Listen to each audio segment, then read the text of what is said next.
est 7 h du matin lorsque le deuxième véhicule en provenance d'Onga, chef-lieu du département de la Djoué, arrive à Fonceville, précisément ici, au nouveau marché Saint-Hilaire.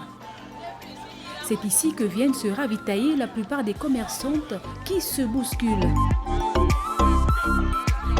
Je vends au carrefour Ongwenye, je coupe, je détaille. Les prix sont abordables, c'est 400 le paquet quand c'est beaucoup. Et casse, c'est déjà 300, 2 fois 200 le paquet. Dans ce véhicule conduit par Gavendo Ouvono, un habitué de la zone, on trouve principalement du nkumu, des asperges, des atangas, encore appelés safou, des ananas, des feuilles d'emballage du manioc. Je peux démarrer ici, vu que c'est pas loin, je passe par Onga pour aller le raccourci.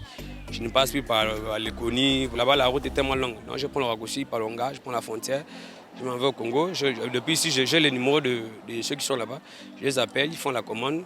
Quand j'arrive, la commande est là prête, je charge, en soirée je reviens. Donc j'ai un jour de route. Au célèbre marché de Potos, un carrefour situé en plein centre de la capitale provinciale du Haut-Ogooué, on trouve un peu de tout. Et bien sûr, le très célèbre Koumou national. Le sac là j'ai déjà fait, c'était pour 2 000. Tu gagnes 4 000 de bénéfices. De 2 000 là, tu vas faire les jassa, le marché, le cahier des enfants, tout. Véritable marqueur d'identité et surtout très prisé des populations de la deuxième province du Gabon, le nkumu peut être préparé sous diverses formes. À Ofula, c'est la recette la plus célèbre. Le nkumu peut également être préparé à la pâte d'arachide ou encore en bouillon avec de l'huile rouge et de nombreux autres ingrédients.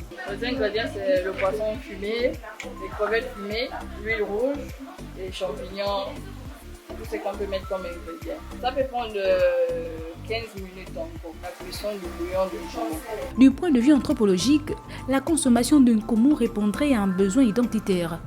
Ces chercheurs, qui travaillent souvent sur les ressources locales, ont publié des travaux scientifiques sur ce légume. Évoquant à dessein le titre du chef, Koumou, ton audience te désigne fièrement Koumou.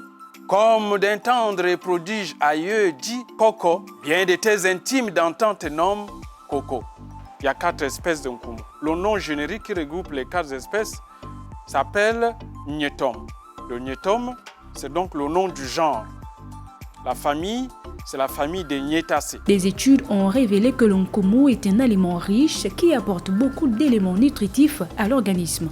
Le nkumu est ce légume-là, cette ressource naturelle locale que l'on coupe, que l'on récolte en forêt, qui nous permet, une fois dans l'assiette, d'avoir donc des braides, des fines lamelles coupées, qui, une fois dans notre bouche, en passant par le transit intestinal, vont faciliter la sortie de tout ce qui est dans notre tube digestif. Donc, le passage des fibres de nkumu permettent de nettoyer le tube digestif. Quelle que soit la manière dont il est préparé, le nkumu ou le nyetom s'est imposé au fil des ans comme un légume fondamental des habitudes alimentaires de la province du Haut-Ogooué. Par extension, il est même commercialisé et consommé à travers le Gabon et de nombreux autres pays d'Afrique centrale, devenant ainsi une source de revenus pour de nombreux commerçants et un marqueur d'identité culinaire pour les peuples qui en consomment.